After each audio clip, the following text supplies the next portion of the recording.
Yo, hey, you gotta be an in-tune parent out there. I'm telling y'all, these teachers and these school systems, they will just shovel your kids along.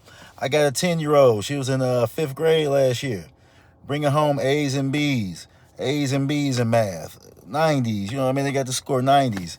I'm not, you know what I mean? I'm not thinking that. I'm thinking our program working. You know what I mean? Our little system we got working. She goes to school. We got the tutoring we do at home. You know, we thinking this works. She bring home A's and B's. Parents really don't question. You don't question. Not a lot of parents gonna question when their children's bringing home straight A's and B's. She get to her standardized test below fifth grade level math in fourth grade. We like, huh? We scratch. I'm talking about it was ugly. I mean, I was disgusted, alarmed. Like, what the heck? Mind you, she bring home all A's and B's on them report cards. Breakdown. They give you a breakdown of what she lacking in of the math. We breaking it down. We seeing where she lacking in. The first thing I think when you when the grades from the school and the standardized test don't mix, a lack of being able to test. Maybe know how it's a testing issue. Some people don't know how to take tests, especially standardized tests where you might have to some tests you have to answer a certain number of questions. The more you answer, the better. The less you answer, it weighs against you as times. It's pressurizing your mind because it's a standardized test. All that. So I'm thinking maybe it's that. So I'm still not tripping on that. I'm like, we're just gonna have to get you better with testing, get you more comfortable. We still gonna tighten up on your elements, but we start testing. So we started testing on the elements, like at home, like on the things they said she was falling back, was struggling on. She was struggling on some of those things, not to level they said, but she was struggling on those things. So I'm like, what the heck? We got to reverse engineer from there. Like, what the heck? My daughter started slipping at. Turns back in fourth grade. It goes all the way back to a fourth grade teacher. We reverse engineering it. Her fourth grade teacher was really just pushing her along, like not really nailing down some of the core elements of the curriculum. Like they kind of just pushing them along. We come to find out even from that fourth grade, and then she left fourth grade and went to a new school from a charter to a public school because we didn't like how the curriculum was in that school. So we brought her to a charter school. It's got a little bit better curriculum, but we find out they don't even really test in school. So she's really been getting her grades, which you've been to realize, mostly off homework and classwork. So I'm like, like back in our day, you would get one or two maybe quizzes a week, then a test. Like you're supposed to be able to show that you can get all your all this information you've learned maybe in the last quarter, a couple weeks, and be able to cumulatively run it back in a test format. So I'm like, dang, she not even learning. She don't even know how to test because they're not testing. They do something called iReady testing, which is not the same. It's like some little iReady testing. Also, they done switched the math. Be careful, y'all. They switching the math from her fourth grade to her fifth grade year. They switched the math 3 times. Once in her fourth grade, twice in her fourth grade year, and then once going into fourth grade, then once in fourth grade, then fourth grade to fifth grade, they changed their math from core to Singapore back to core. That all has a different way of thinking and how they want you to relay the information on testing and how you should think about math. So I'm like, what the heck? So we done had to sacrifice her whole summer this year just to get her back up to sixth grade level. Now, I mean, get her to sixth grade, going into sixth grade level, fifth grade, and then where she should be when they assess her going into sixth grade when they do their beginning of the year assessments.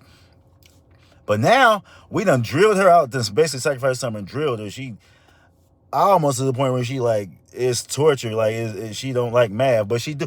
She almost to that point where we dialed it back. Now she's doing better and happy that she's progressing to things. But anyway, but now we got to figure out, like any other parent or most parents, how we can get her above grade level. So now she done did all that to get 6. Now we got to get back. It ain't over now, baby. Now we got to work into getting you to 7th grade. I want you always to be a grade level ahead. But I was saying all that to say is you got to really be in tune on the curriculum, your grades, how they getting grades. They won't pop up on you. And another thing I realized, these teachers don't tell you when the grade's going down. Like when there's a trend, you don't find out. I learned this in her 3rd grade and 4th grade. Like you don't find out that there's maybe a problem in any of these classes until it's a problem. You get that report card. It ain't like back in my day when the good teachers and most teachers, they'll let you know. You'll see, first of all, they don't bring home a lot of graded work in this new system. This new curriculums, they using apps, like literally 4 or 5 different apps to do all the stuff we did on paper. So you're not bringing home graded work. I'm talking about, I was going back and forth with that for like 2 years. They teach where's the graded work? How can I monitor what they're doing so I can run parallel with you at home and maybe more, so we can get ahead. Like, so we're not bringing graded work. They doing all the stuff is on apps. It's just not the same. So you won't even know. It'll be hard for you. It's really hard for you to find the trend of her grades going down till it's too late. So you got to go in there and talk to the teachers, tell them, like, look, let me know when, like, you got to tell them verbatim, like, if it's a few bad tests, let me know. Or if you see a trend, let me know of decline in work or grades. So you got to stay on top of that. So, because you won't know until the end. And then you got to stay on top of things like how they're teaching it, how they're disseminating information. Like, they don't get, like, some of the great minds this generation were born on taking tests and quizzes. You know what I mean? Now they just want you to do, they're just doing classwork, classwork, homework, and then they do something called an iReady test, which is not comprehensive. It's not the same like when we were getting tests back in the day on the previous work we done. So it's not really translating.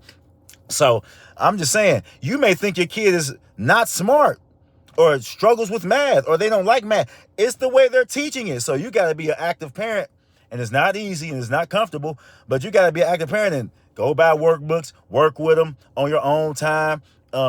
Just research, find out how to sync them up with what the testing want, with the standardized testing wants, all that. Like, it's like you can't just even though you should have never been hands off, there was a time to me where you could just hand them off to good teachers. And if they bring home good grades, it's translating. I mean, they're doing the work.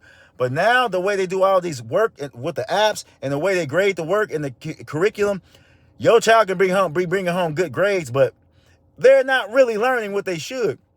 I don't know if it's conspiracy. I don't know if it's the way, if it's a conspiracy doing that on purpose to children or what. I don't know what's going on. And then also my daughter's third grade year, middle of the year, when she's going to that doing that Ohio standardized testing, where you have to test it, had to pass in the third to pass the fourth, or was it fourth to fifth? One of those. They changed up in the middle of the year. That same year, they changed up whether you do it from paper to testing on computer, just out the blue, in the middle of a school year. Now, come on. Now, all these kids who don't have no history of working on computers, using the different tools, learning how to do all that to do a test, they had to learn that in a hurry up by the time in the mid third grade year going into fourth to take the test at the end of their third grade year. So a lot of people are falling off on that. Those people going down to the board of education like, we don't understand, this is not right. I don't know what's going on with that. It's crazy, but you got to take your children's curriculum, your children's education to your own hands. You got to be very active, very proactive. You got to stay on top of things. And just because they bring home good grades, just don't always mean they bring home good grades. I was disgusted. I was miffed. I was flabbergasted. You know what I mean? That's crazy. But we got her back up, man. And we just got to stay on top of it. But I'm just saying that to say, stay on top of these things, y'all. You can't be hands off.